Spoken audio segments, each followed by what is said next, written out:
आहे। मग प्रश्न हे उपस्थित होतं की सुप्रीम कोर्टचं एक जजमेंट आहे, त्या जजमेंट प्रमाणे कोणी इंडिव्हिज्युअल आपल्यापैकी कोणीही असू द्या, त्यांनी पोलीस स्टेशनमध्ये जाऊन काही तक्रार दिलं की हे FIR मला रजिस्टर करायचं आहे, तर Lalita Kumari versus supreme government of India याच्यामध्ये सुप्रीम कोर्टाने हे आदेश दिलेले आहे की 7 दिवसाच्या आत पोलीस डिपार्टमेंटनी ते FIR रजिस्टर करायला पाहिजे। आणि समजा ते रजिस्टर करण्यामध्ये काही अडचण असेल तर पोलीस डिपार्टमेंटने लिखितमध्ये त्याला सांगायला पाहिजे की याच्यामध्ये FIR या कारणाने रजिस्टर होऊ शकत नाही। पोलीस डिपार्टमेंट फक्त पोलीस स्टेशनमध्ये आपली तक्रार अर्ज घेऊन त्याच्यावर बसू शकत नाही, त्यांना काहीतरी कारवाई करावंच लागत आहे। आता आम्ही जेव्हा त्यांना हे सगळं समजावून सांगितलं की तुम्ही जोपर्यंत FIR रजिस्टर करणार नाही तोपर्यंत त्याच्या MPID मध्ये त्याचा केस रजिस्टर होणार नाही, MPID मध्ये त्याची जे प्रॉपर्टीज आहे ते प्रॉपर्टीज ते प्रोसेस होणार नाही। मग हे चैनसुख संचेती आणि त्यांच्या डायरेक्टर्सला वेगळा कानून का? मग सुभाष जांभळलाही सोडा, मानकापेलाही सोडा, सगळ्यांच्या विरोधात सेम प्रकारचे FIR रजिस्टर सेम प्रकारचं। तसाही पैसे कशा बुडवले होते, कशा पैसे खाल्ले होते आणि कशा पैसे डायव्हर्ट केले होते सगळं। मग सुभाष जांभळला वेगळा कायदा, आदर्शच्या मानकापेसाठी वेगळा कायदा, आणि हे फक्त सत्तेमध्ये आहे, ते सत्तेचे आमदार आहे म्हणून पोलिसांवर दबाव आहे हे मलाही माहित आहे आणि पोलिसांनाही माहित आहे। याच्यामध्ये काहीही हे नाही आहे की कशा प्रकारचा दबाव पोलीस डिपार्टमेंटवर आहे, ते सगळं माहित आहे आणि मी बोलूनही दाखवलं की मला माहित आहे। आता तुम्ही हे सांगत असेल की आम्ही जाऊन तिथे RBI मध्ये जा, कोणत्या सामान्य माणसाला RBI प्रवेश देणार आहात? तुम्ही आम्हाला हे सांगत आहे की बुलढाणामध्ये FIR रजिस्टर झालेली आहे, तुम्ही बुलढाणामध्ये जाऊन या लोकांना खाण्यापिण्याचे वांदे लागलेले आहे, किती वेळा ते बुलढाणामध्ये जाऊन चक्रा मारणार? आणि अनेक असे प्रकरण आहे की देशामध्ये वेगवेगळ्या ठिकाणी FIR रजिस्टर होतात अगर फायनान्शियल फ्रॉड झालेला असेल, मग ते निर्णय घेतात की इतके 100 FIRs वेगवेगळ्या शहरामध्ये रजिस्टर झालेले आहे, केस क्राईम एकच आहे, तर ते क्लब करता येईल। आम्ही विनंती केली पोलीस कमिशनर साहेबांना की तुम्ही FIR रजिस्टर करा आणि पाठवून द्या बुलढाणाला, आम्ही बुलढाणाला जाऊन आम्ही त्याचा पाठपुरावा करतो। मग जेव्हा FIRच रजिस्टर होत नाही, मग तुम्ही समजून घ्या की कशा प्रकारचा प्रेशर पोलीस डिपार्टमेंटवर आहे। मग आपल्या हातात काय आहे? आपल्या हातात हे आहे की समजा त्यांनी याच्यामध्ये काहीही अडचण आणली FIR रजिस्टर करण्यामध्ये, त्यांनी आम्हाला विनंती केली आणि आपण पहिल्यांदा पोलीस कमिशनर साहेबांकडे गेलो होतो, मला त्यांनी खूप सहकार्य केले होते आदर्शच्या संदर्भात। आपण पहिल्यांदा त्यांच्याकडे गेलो, आम्ही त्यांना हे FIRची कॉपी पण दाखवली की साहेब हे लोकांचे कष्टाचे पैसे जेव्हा ते परत घेण्यासाठी बँकेमध्ये गेलं तर 353 कलम त्यांच्यावर लावण्यात येतं का? सरकारी डिपार्टमेंट आहे ते? सरकारी डिपार्टमेंट आहे का? प्रायव्हेट बँक आहे? कंप्लेन करायला पाहिजे होती तर पोलीस डिपार्टमेंट जे सरकारी कर्मचारी आहे की इथे त्यांनी गोंधळ घातलेले आहे, पण सरकारी ऑफिस नसताना सिटीच्या पोलिसांनी कोणत्या आधारावर 353 दाखल केलेले आहेत? म्हणजे याचा अर्थ हे आहे की तुम्ही कसल्याही प्रकारचं आंदोलन करू नका, कसल्याही प्रकारचा विरोध करू नका, नाहीतर तुमच्यावर असा केसेस लादणार आहे। म्हणून तर तुमचे इतके मोठे ठेवीदार आहे, आज लोक पुढे यायला तयार का नाही आहे? त्यांना काय त्याच्यामध्ये दिसतं की नाही इम्तियाज जलील कशाला जायचं? मग तुम्ही या पुढे, मी तुमच्या मागे राहतो। दुसरे जे लोक आहे, लोकप्रतिनिधी आपल्या सगळ्यामध्ये किती आहे, त्या सगळ्यांना हे लोक दिसत नाही आहेत की एकदा त्यांच्या बाबतीत तुम्ही या, मी तुमच्या मागे राहतो।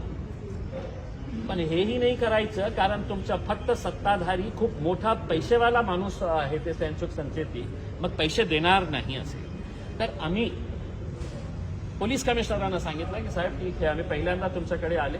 मग त्यांनी आम्हाला हे सांगितलं की मला थोडासा टाइम द्या, मी स्वतः माझा लेटर हेडवर बुलढाणामध्ये जे त्यांचे ऍडमिनिस्ट्रेटर आहे बँकेला पत्र पाठवतो की यांचे पैसे कोणीतरी सांगितले की ऑक्टोबरमध्ये 50% मिळणार होते. त्यांनी पत्रकार परिषद 1 रुपया मिळालेला नाही आहे.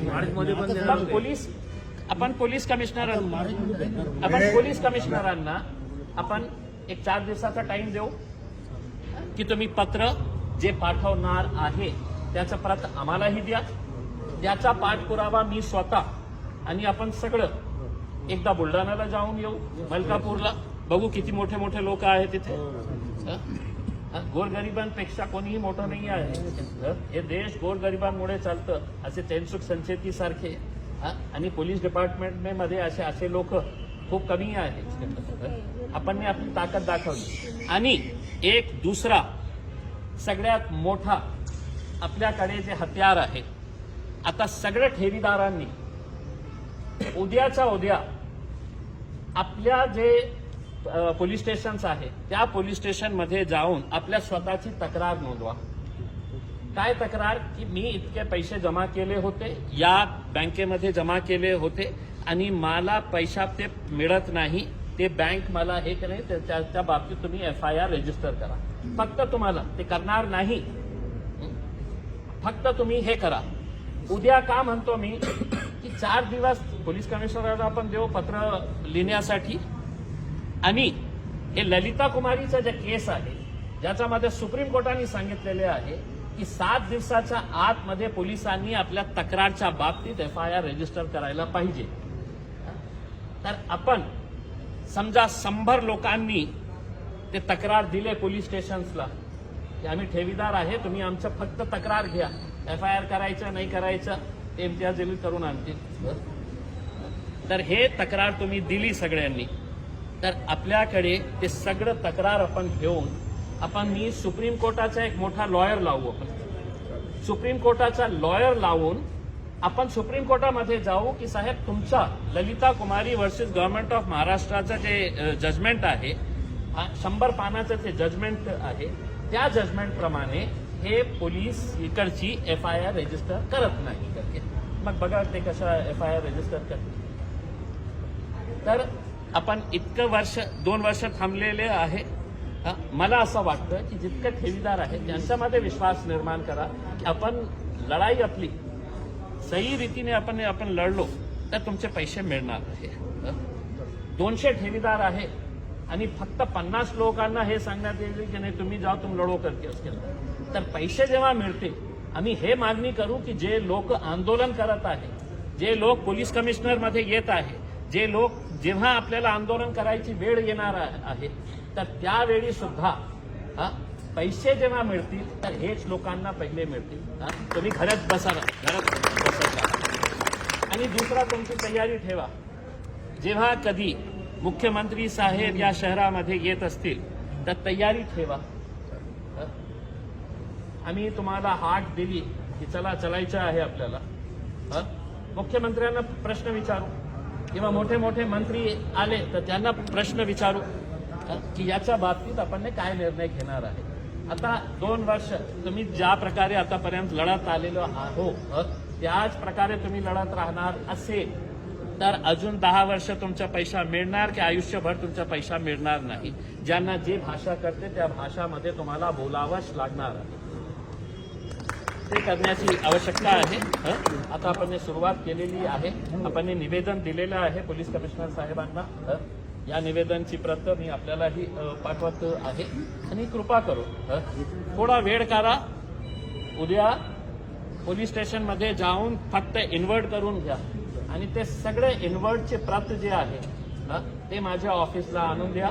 माझ्याकडे 100 हे आले तर 8व्या दिवशी मी सुप्रीम कोर्टाकडून आदेश आणणार FIR रजिस्टर करण्यासाठी. 8व्या दिवशी तुम्ही हे केलं कारण नियम आहे. आम्ही नियमाच्या बाहेर कुठेही जात नाही आहे.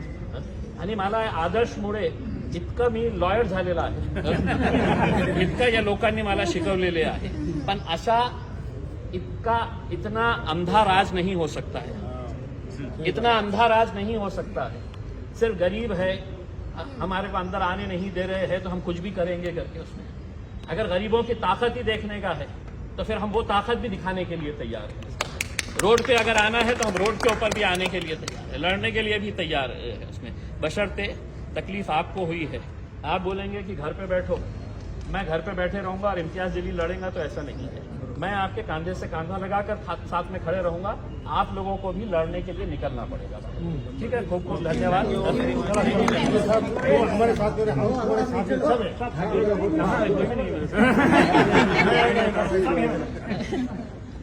में